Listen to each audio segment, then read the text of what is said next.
আসসালামু আলাইকুম। আজকে আমরা অষ্টম শ্রেণীর 2.1 8 দাগ যে অঙ্কটি বিগত বছরগুলোতে আমরা বারবার পরীক্ষায় পেয়েছি এবং বারবার পরীক্ষায় এসেছে এমন একটি গুরুত্বপূর্ণ অঙ্ক হলো এই 8 দাগ। যে অঙ্কটি দেখলে মনে হয় বিশাল বড় অঙ্ক, দেখলে মনে হয় আমাদের কাছে অনেক জটিল, আমরা পারবো না, বা বারবার করলেও কিন্তু আমাদের মনে হয় যে অঙ্কটি আসলেই অনেক জটিল বা মনে থাকে না। সেই অঙ্কটি আজকে আমরা এতটাই ইজি, এতটাই সহজে আপনাদের সামনে উপস্থাপন করছি যে অঙ্কটি যে কেউ একবার দেখলেই সে বুঝতে পারবে যে অঙ্কটি অনেক সহজ। কিন্তু আমরা গাইডে, বইতে কিংবা বিভিন্ন জায়গায় করেছি, করার মাধ্যমে আমরা অঙ্কটি মনে হয় অনেক জটিল। এখন আমরা একটুখানি সহজ মাধ্যমে জেনে নেব এখানে আমাদের কি বলছে, এটা আমরা আগে পড়ে নিই। দুইটা অংশের প্রথম অংশে বলছে যদি 6500 টাকা যে হারে, হারটা দেওয়া নেই, যে হারে 4 বছরের মুনাফা আসল 8840 টাকা হয়, এই হয় পর্যন্ত আমরা থেমে যাই।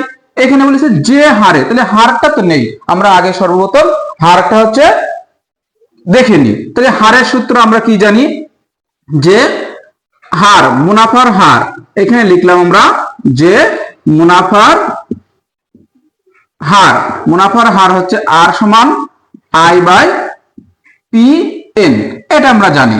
এখন আই মানে কি, আই মানে আমরা জানি কিন্তু মুনাফা, তাহলে আই মানে এটা হচ্ছে মুনাফা আসল আর এটা হচ্ছে আসল।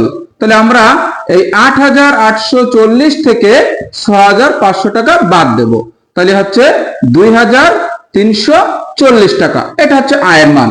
আর পি, পি মানে হচ্ছে আসল 6500 টাকা, আর এন, এন মানে সময় 4 বছর, তাহলে এখানে লিখলাম আমরা 2340, আর এখানে লিখলাম পি, পি এর মান আছে কিন্তু 6500, আর এন এর মান আছে কিন্তু 4।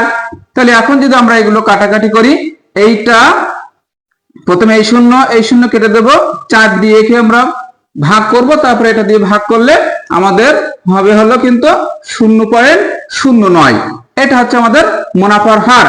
এবার আমরা বের করব যে কত টাকা, কত টাকা সেই হার মুনাফায়, অর্থাৎ এইখানে যে হার মুনাফাটা বেরিয়েছে সেই একই হার মুনাফায় কত টাকা, 4 বছরের মুনাফা আসলে 10,200 টাকা হবে। তাহলে কত টাকা, এটা হচ্ছে কি আসল বের করতে হবে। তাহলে এখানে লিখতে হবে আবার, আবার আমরা আসল, আসল মানে কিন্তু আমরা পি সমান সমান, এটা আমরা জানি পি সমান সমান এ, তারপর হচ্ছে 1 প্লাস আর এন, এটা হচ্ছে আমাদের সুদ আসল বা মুনাফা আসল দেওয়া থাকলে তার সূত্র হচ্ছে এমনই হবে।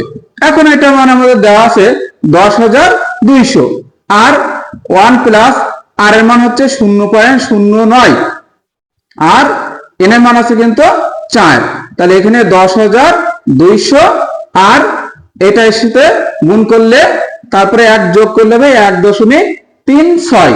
এখন এটা দিয়ে ভাগ করলে হবে 7,500 টাকা, অর্থাৎ তাহলে আসল হচ্ছে 7,500 টাকা।